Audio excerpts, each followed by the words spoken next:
J'aimerais qu'on fasse du bruit pour les filles.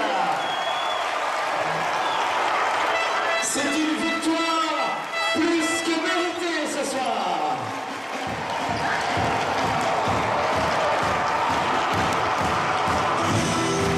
Karim et Vincent, Meslier et deuxième ex-aequo.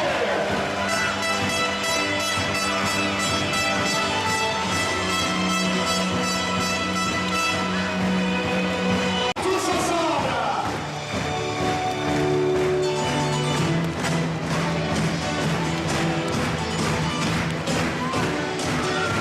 Plus fort.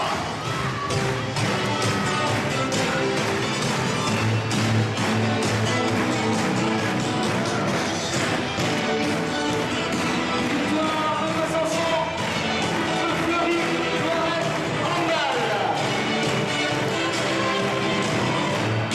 Victoire à Nîmes contre Dijon.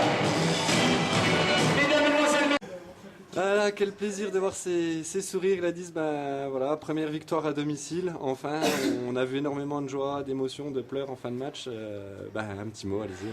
Bah écoute, forcément, je crois qu'on l'attendait depuis longtemps cette victoire. Depuis le début de la saison, on n'avait toujours pas offert une victoire au public. Donc forcément, heureuse, vraiment satisfaite du match. On s'est battu jusqu'à la fin et puis des petites larmes parce que quand on donne. Et le jour où ça paye, forcément, c'est que de l'émotion. Et c'est pour ça qu'on fait ça. Et franchement, aujourd'hui, je crois que c'est vraiment que du bonheur. Il y a une grosse générosité dans ce match. Vous avez dominé largement en première mi-temps, là, menant 11-3. Et ensuite, il a fallu faire preuve vraiment de courage et de solidarité pour gagner. Oui, je pense qu'au tout début, on a fait l'écart, mais c'est vrai que Fleury a une belle équipe, hein, donc c'était évident que ça allait pas être facile. Voilà, on n'a rien lâché et c'est là que on se rend compte que tout ce qu'on a fait avant, ça paye aujourd'hui. Merci.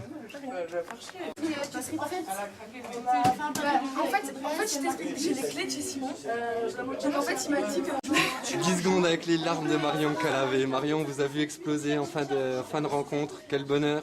Enfin, cette première victoire à domicile au meilleur moment, certainement. Au meilleur moment, ouais, et puis ça fait 9 mois qu'on l'attend. Hein. Enfin, je parle de cette année, parce que le journaliste disait que ça faisait déjà 1 an qu'on attendait une victoire au Palais des Sports. Cette saison, ça fait 9 mois et c'est un peu trop long. Et les larmes à la fin, c'est la joie, c'est la fatigue, c'est le psychologique qui craque complet parce que le match a été tendu. Et je pense que la victoire, les ingrédients qu'on a mis la semaine dernière sur la victoire de Nîmes nous a aidé à gagner ce soir et à pas tomber dans nos travers comme d'habitude. Une énorme victoire, en tout cas merci Marion, il y avait du monde aujourd'hui en plus. Qui nous a bien supporté, qui nous a bien aidé et il faut continuer parce que c'est vrai qu'on a joué de malchance toute l'année à perdre des joueuses, à avoir des défaites de peu et tout. Et c'est pas un manque d'envie, c'est pas un manque de volonté, on fait ce qu'on peut mais avec les moyens qu'on a et il faut continuer à nous soutenir. Alors maintenant ne pas se relâcher parce que ce serait dommage d'avoir fait tout ça pour... Non, je pense pas parce que plus les matchs passent et il ne reste plus que 4 et la situation dans laquelle on est aujourd'hui, personne ne l'accepte, on veut tous mieux et plus haut, donc on va faire en sorte qu'il n'y ait que des victoires. Merci Marion. Merci. Allez, on terminera ces interviews avec la coach Florence.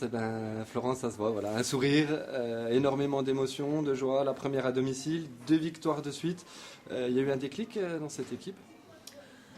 Je pense qu'on n'est jamais aussi bon quand on a et surtout conscience de l'événement que quand on est à le couteau sous la gorge. Donc je pense qu'effectivement il y a eu une prise de conscience.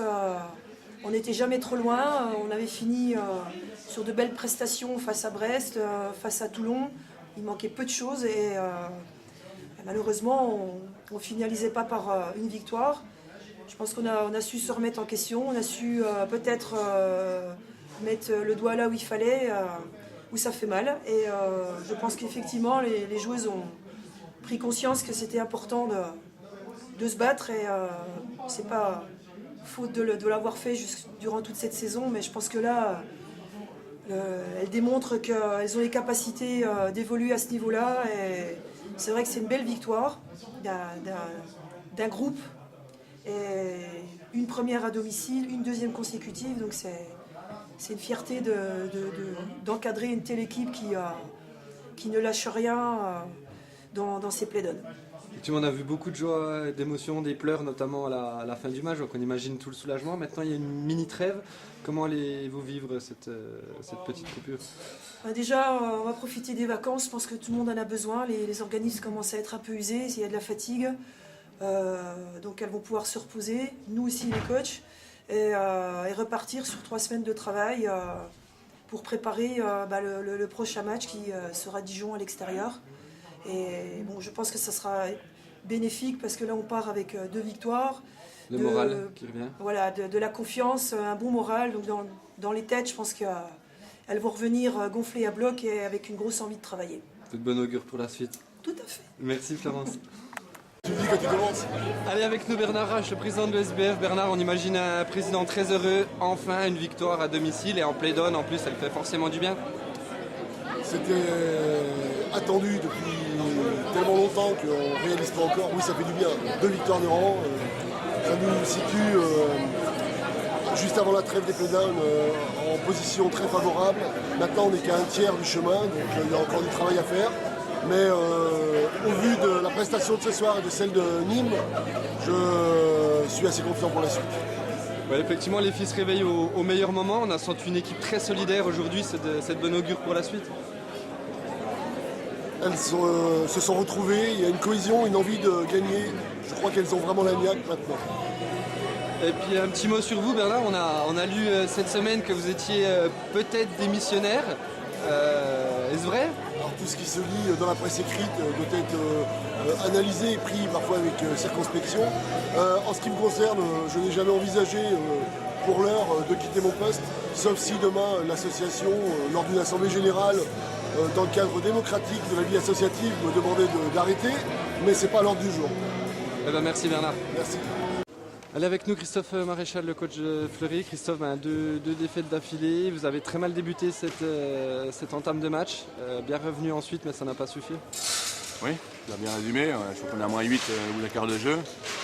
On était fébrile parce qu'on a fait un très mauvais match contre Dijon. On a perdu chez nous, donc dans les têtes, c'était difficile. Donc je n'étais pas surpris qu'on soit un peu en difficulté, quoi. Par contre, j'ai bien aimé la réaction des joueuses et qui sont revenues à mi-temps à un but. Ouais. Par contre, certainement qu'en deuxième, on paye ses efforts physiques et mentaux pour revenir au score, quoi. Je crois ça a été serré toute la deuxième mi-temps. Il y a -1, -2, +1, +2. On n'a jamais été capable de passer largement devant, alors qu'on a 2 fois l'occasion largement. À +3 devant.